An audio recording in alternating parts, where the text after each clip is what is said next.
Hey folks, Dr. Newberry here, newly shorn, no hair, uh, talking to you directly from the snowpocalypse here in Tifton, Georgia. I'm recording this phone video on my iPhone. It's the first time I've done this, so if it seems a little silly or if it doesn't transfer really well, I apologize. I just got done grading your papers, posting the grades there.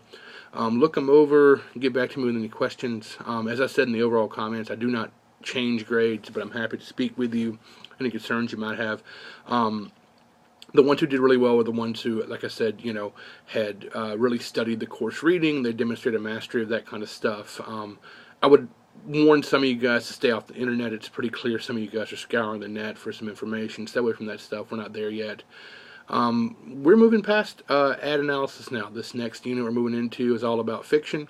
I'm excited. I'm a storyteller. I grew up loving stories, reading novels. Right now, as a matter of fact, I'm reading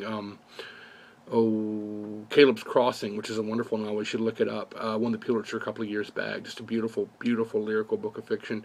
I'm also just interested in how stories work and how stories kind of function as a way of making sense of the world. The poet Mark Jarman, who teaches at Vanderbilt University, argues that narrative is a moral function, right? Narrative always tries to teach us a lesson.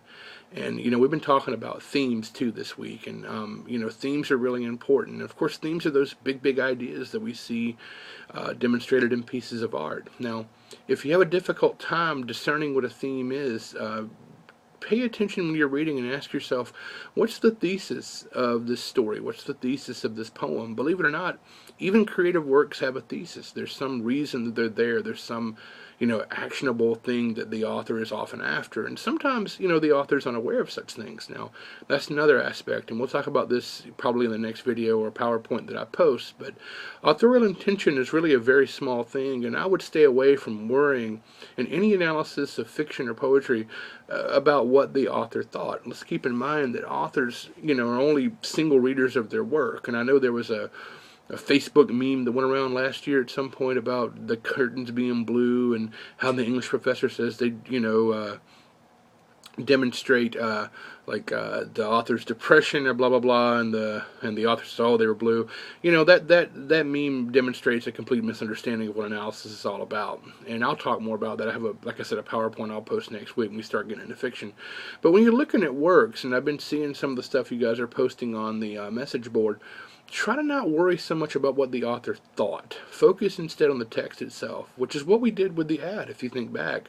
You were looking directly at the advertising analysis, what's there, what's being said, not so much what the advertisers were thinking when they wrote it, right? Because ultimately all you have is the text. I mean, we write essays and studies of works by long dead authors. I always tell my British literature students that if, Shakespeare drug his old crusty bones in the classroom and told me, hey, I didn't mean that when I wrote Hamlet, this is what I mean, I would tell him to sit down and shut up, because he was only one of many people who read his work. As a matter of fact, in our ABAC library across from here, we actually have a 2-volume set of books, I believe I've seen over there, that's little more than a list of titles of studies of Hamlet. So if you can imagine that for a second, just 2 volumes, just lists of titles, no content, just lists of titles, to tell you the number of ways and the number of, different approaches that people have taken over the years to reading that play. So keep in mind that when you're reading literature, a couple of things are in play, and one is your own baggage. We all bring baggage to a piece of writing.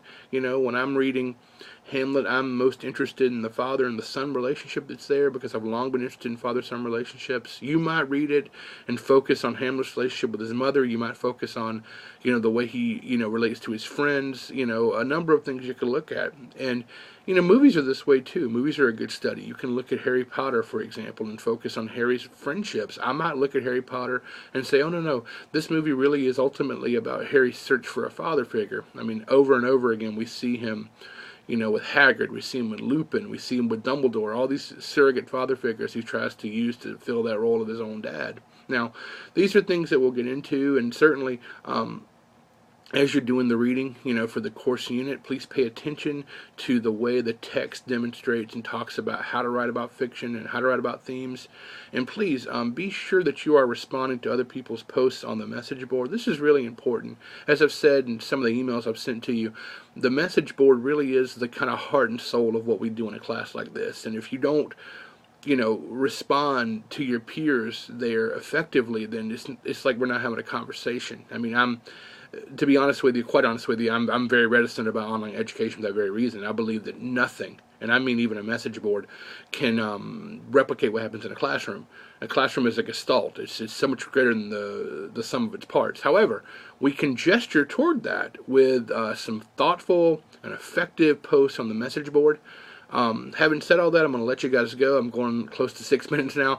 I hope that you're staying warm. I hope there's not too much ice where you are. I know that yesterday at my house there was lots of ice, so we made soup and hung out. So anyway, I'm sitting in my office, and I'll let you guys go just to give you a sense of where I am. This is where I hang out every day. That's the cover of my book. That's a thing my wife gave me there. That's a painting. That's the cover of my book up there. And there's my guitar calendar I look at. There's a picture of my little boy. That's my bin. And back there's my John Coltrane. I'm a huge Peanuts fan. That's all my Peanut stuff up there. And I like cartoons. Over there's some of my other cartoon characters over there. It's Butters and Tweak from South Park. And there's Jack Black up there and the Reservoir Dogs. So anyway, you'll probably see more of that stuff as we go on. You guys take care, and I'll talk to you soon. Bye-bye.